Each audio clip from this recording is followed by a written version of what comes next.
අදත් කෝච්චිය පරක්කුයි වගේ. අර සුදු මහත්තයා එන්ජිම ළඟ මොකද්ද කරනවා? ඔව් බං.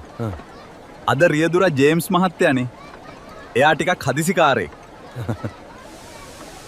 බ්‍රිතාන්‍ය පාලන සමයේ මැද භාගයයි.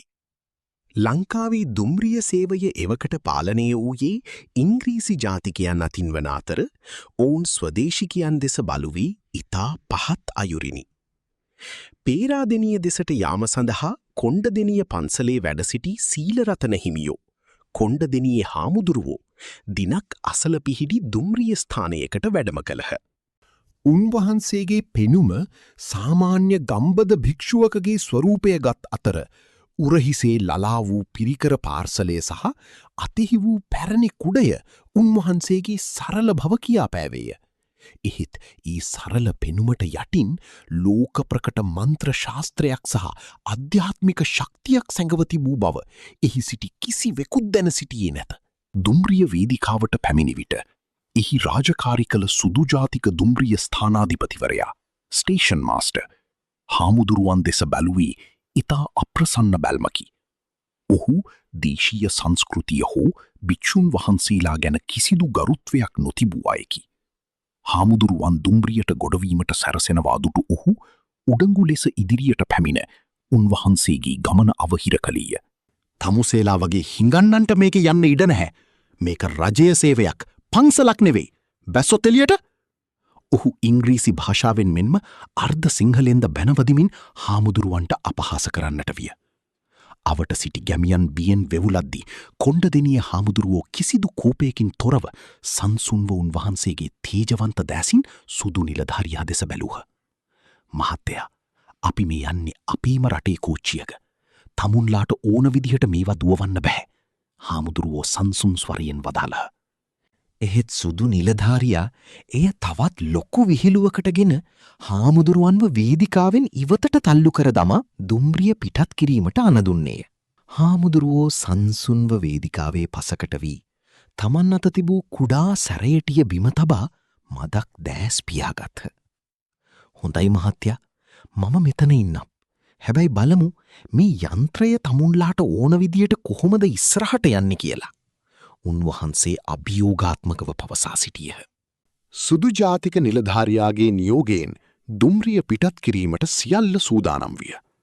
රතු කොඩිය ඉවත් කර කොළ කොඩිය ලෙලදුන් අතර දුම්රිය රුවදුරු එන්ජිම පනගැන්වීමට අවශ්‍ය ලීවර ක්‍රියාත්මක කළේය. සාමාන්‍යයෙන් හුස් හුස් හඬනගමින් කළු දුම් වලාකුළු අහසට මුදාහරින ඒ යෝධ වාෂ්ප එන්ජිම එදින නිකුත් කළේ අමුතුම ආකාරයේ කෙඳිරිලි හඬකි. රියදුරු වාෂ්ප පීඩනය උපරිමයට ලබා දුන්නද දුම්රිය රෝද රේල් පීලි මත තදින් ඇලී යතිසේ නිශ්චලව තිබුණි. මොකක්ද මේ වෙන්නේ? කිසිම අවහිරයක් පීන්නත් නැහැ. හැබැයි රෝද කැරකෙන්නෙත් නැහැ. රියදුරු කලබලයෙන් තම සහායකයාට පැවසීය. විනාඩි 10ක් 15ක් ගත විය. වේදිකාව මත සිටි මගීන් මවිතයින් බලා සිටියහ. සුදු ජාතික ස්ථානාධිපතිවරයා කෝපයින් රතු වී එන්ජිමාසලට දුවගෙනාවේය. ඔහු රියදුරුට වැනවදිමින් කෑගසුවේ වහාම දුම්රිය පිටත් කරන ලෙසයි.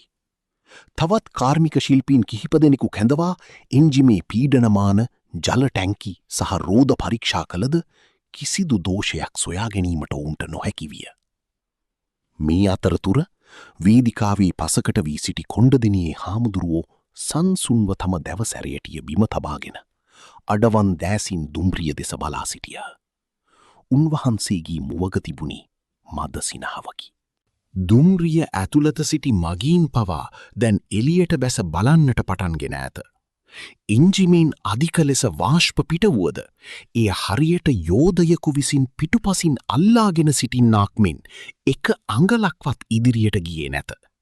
යකඩ රෝද රේල් පීලි මත ලිස්සා ගියත් දුම්රිය පෙට්ටි පෙළ නොසෙල්වී තිබුණි. මුළු දුම්රිය ස්ථානයම ගාලගෝට්ටියකි.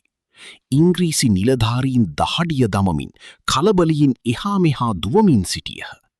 තමන්ට අභියෝග කළ ඒ සාමාන්‍ය මහනා දෙස ස්ථානාධිපතිවරයා වරින් වර සැකයෙන් බැලූ අතර හාමුදුරුවන් කළ ප්‍රකාශය ඔහුගේ සිතට වද දෙන්නට විය.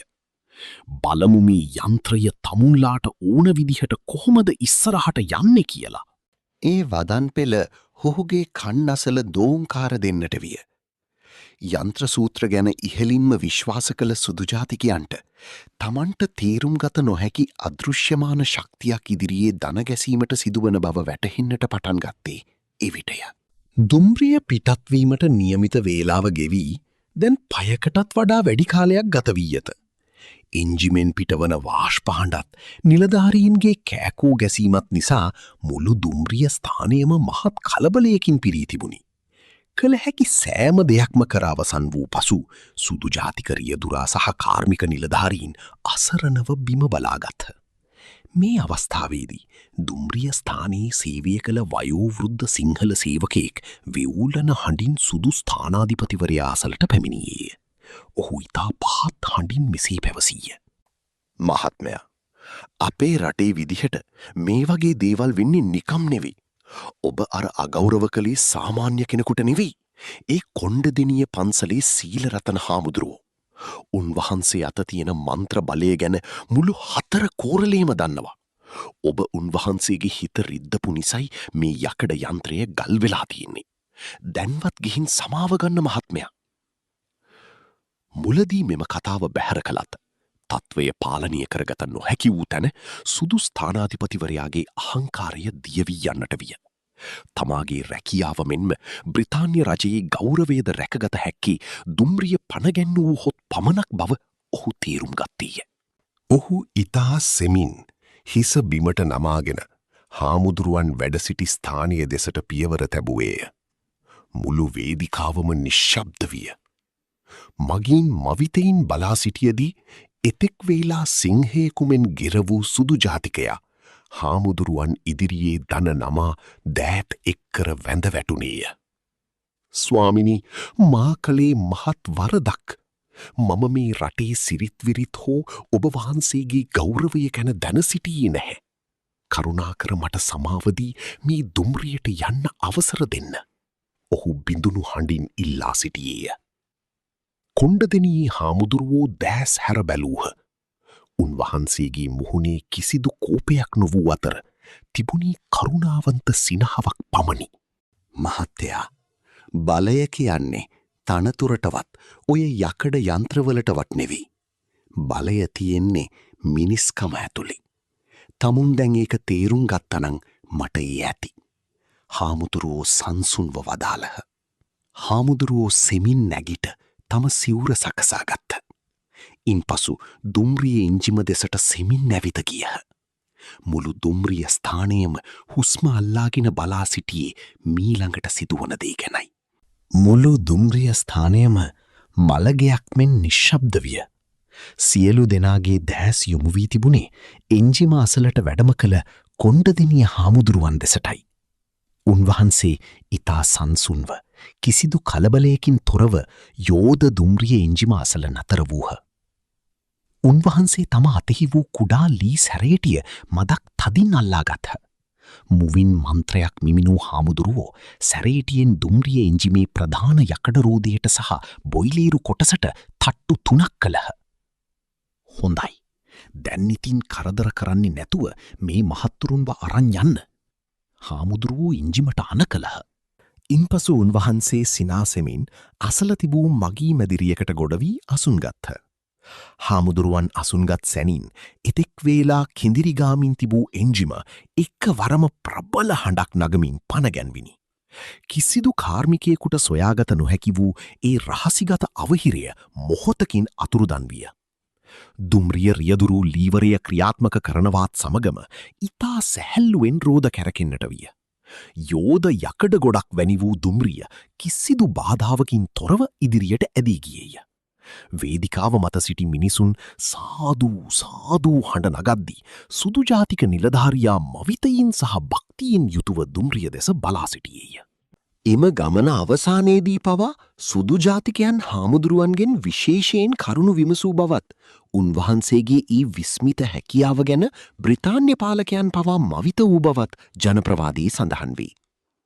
අදටත් ශ්‍රී ලාංකීය ඉතිහාසයේ කොණ්ඩදෙනියේ හාමුදුරුවෝ යනු හුදු නමක් නොව අධ්‍යාත්මික ශක්තියෙන් සහ මන්ත්‍ර බලයෙන් විදේශීය ආධිපත්‍යයට පවා අභියෝග කළ හැකිව තිබූ අපේම රටේ සුවිශේෂීය පෞරුෂයකි.